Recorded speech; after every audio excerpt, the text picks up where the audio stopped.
आगे बुद्ध कहते हैं दुख का कारण तृष्णा है, संसार की कामना है। संसार पाने की जो कामना है यही दुख का कारण है।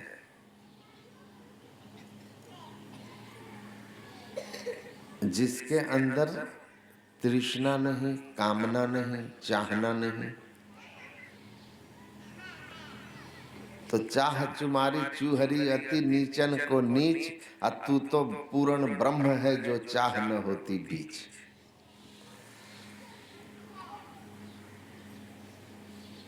एक संत हुए पश्चिम में, उन्होंने लिखा है बिकमिंग इज डिजीज। आप जो कुछ बनना चाहते हैं, पाना चाहते हैं, ये एक बीमारी है। पाना चाहना छोड़ दो तो तुम स्वयं ही सब कुछ हो।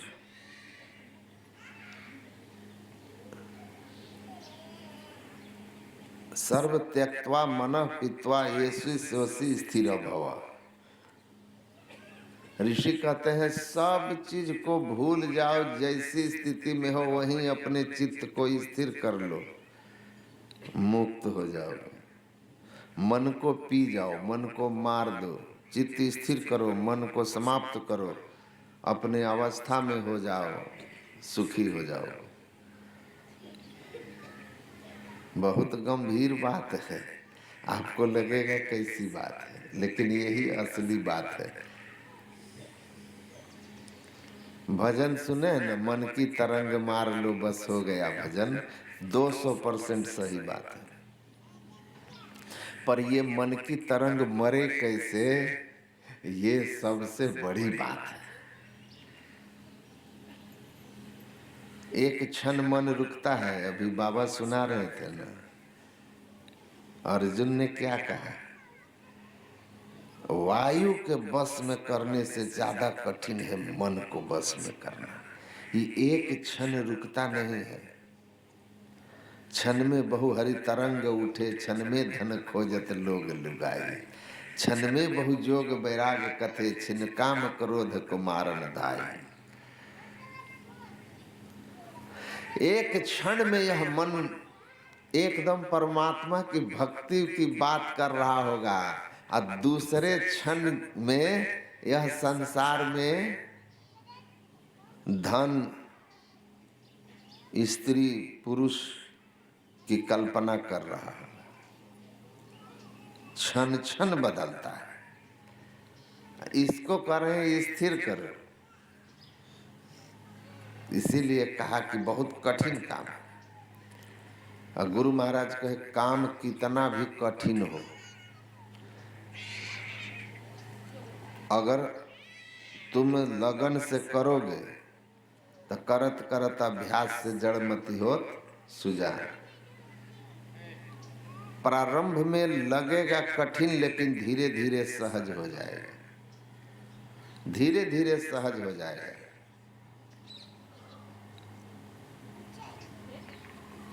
तो कामनाओं का, वासनाओं का, तृष्णाओं का त्याग ही सुख का मार्ग है। इसीलिए कहा तुलसीदास जी काकभुसुंडी गरुड़ संवाद में, बिनु संतोष न काम न साही, काम अछत सुख सपने हो नाही। देखिए, पिंगला नाम की एक वेश्या की कथा भागवत महापुराण में है। बहुत अपने सुंदरता, सुंदर शरीर को बेच करके अमीरों के हाथों बहुत बड़ा मकान बनाती है और बहुत धन अर्जित कर लेती है। लेकिन धन पाने की जो हवस है वो समाप्त नहीं होती है, क्योंकि ये हवस है ना, जो 10 20 50 भय सत होई हजार, तो लाख मंगेगी कोटि अरब खरब असंख्य धरापति होने की चाह जगेगी। स्वर्ग पतालहु राज करो तृष्णा अधिकाधिक आग लगेगी। सुंदर एक संतोष बिना सठ तेरी तो भूख कभी न भगेगी। कितना भाई, कोई लिमिट तो होगा, कोई लिमिट नहीं है। गुरु महाराज का प्रवचन में एक प्रसंग है, सुने हैं ना, कि एक राजा ने समुद्र पर चढ़ाई किया तो समुद्र ने कहा कि भाई मेरे ऊपर हमला करके हमारे अंदर रहने वाले जीवों को क्यों परेशान कर रहे हो बम गोला बरसा के। तो कहा कि तुम रत्नाकर हो, रत्न की खान हो, मेरे राज्य की सीमा में रहते हो लेकिन टैक्स नहीं देते, तो टैक्स दो। तो कहा कि ठीक है, मैं तुमको बता देता हूँ, वहाँ रत्न भंडार मेरे पास रखा हुआ है, जाओ ढोलो। तो राजा ढोना शुरू करता है, बैलगाड़ी घोड़ा गाड़ी, और ढोते ढोते घर भर गया, गोदाम भर गया, बैल मर गए, गाड़ी टूट गए, घोड़े मर गए। राजा परेशान है लेकिन रत्न का खान खत्म ही नहीं हो रहा, राजा के पास जगह ही नहीं बचा। राजा ने फिर चढ़ाई की तो समुद्र ने पूछा कि अब क्या है। कहा अरे इतना रत्न तुम में भरा है कि खत्म ही नहीं हो रहा, हमारे रखने के बर्तन जगह खत्म हो गए, हमको कोई रखने वाला बर्तन भी दो जिसमें तुम्हारा सब धन निकाल के रख ले। तो उसने एक छोटी सी बर्तन दी, कहा ये छोटा सा बर्तन, कहा ले जाओ भर लेना इसको, तब समझेंगे। अब बरसों बरस बीत गया, राजा बुढ़ाने को चला, लेकिन न खजाना खत्म हो रहा है न वो छोटा सा बर्तन भर रहा है। राजा परेशान हो गया कि बर्तन भरे तो हम शांति लें। फिर चढ़ाई किया, समुद्र का अब क्या हुआ। कहा अरे भाई कैसा बर्तन दिए हो जो भर ही नहीं रहा, देखने में छोटा पर भर नहीं रहा, ये कौन सा चमत्कारिक बर्तन है, कैसे भरेगा। तब समुद्र ने कहा वो साधारण बर्तन नहीं है, मनुष्य की खोपड़ी से बना है। अब मनुष्य की खोपड़ी कहीं धन से भरता है, डालते जाओ बढ़ते जाएगा, मांग बढ़ती जाएगी। कहा तो कैसे भरेगा। कहा संतोष की एक मुट्ठी धूल डाल दो, एक क्षण में भर जाएगा। तो बिनु संतोष न काम न साही। तो पिंगला जो थी बहुत धनार्जित करती है, बहुत संपत्ति, लेकिन धन की भूख है, खत्म ही नहीं रही, पाप कर्म छूट नहीं रहा। और तभी दत्तात्रेय जी महाराज उसी मोहल्ले से गुजर रहे हैं। अब वो रात हो चली है, आधी रात, लेकिन अब भी वो ग्राहक के चक्कर में बैठी हुई है कि पैसा जितना कोटा है पूरा नहीं हुआ है, आज का इंतजार कर रहे हैं। तभी दत्तात्रेय जी महाराज उधर से गुजर रहे हैं, संत का दर्शन होता है, पिंगला के मनोभाव बदलने लगते हैं।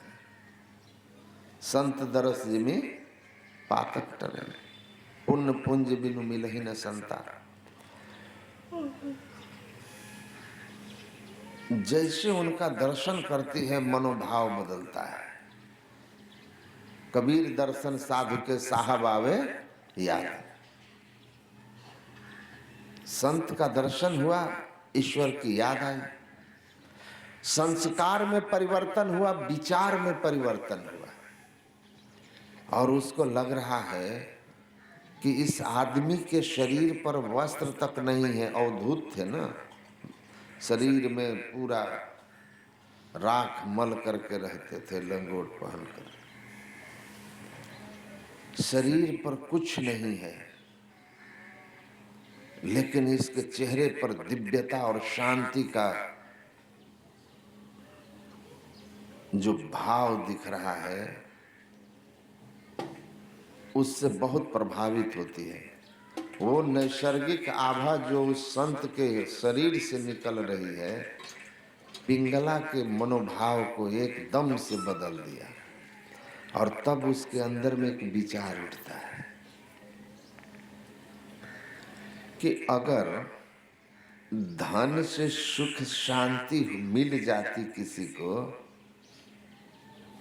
तो फिर मेरे पास जो लोग आते हैं मेरे शरीर से सुख पाने की कामना लेकर, उनके पास तो हमसे हजार हजार गुना अधिक संपत्ति है। तो उनको सुख रहता तो मेरे पास क्यों आते? अब मैं उन्हीं अशांत अतृप्त लोगों से थोड़ा धन लेकर के तृप्त होना चाहती हूँ। वो अरबपति खरबपति अतृप्त हैं, तो मैं लाखपति क्या तृप्त हो जाऊंगी? धन से तृप्ति नहीं। साईं इतना दीजिए जामे कुटुंब समाए, मैं भी भूखा ना रहूं, साधु न भूखा जाए।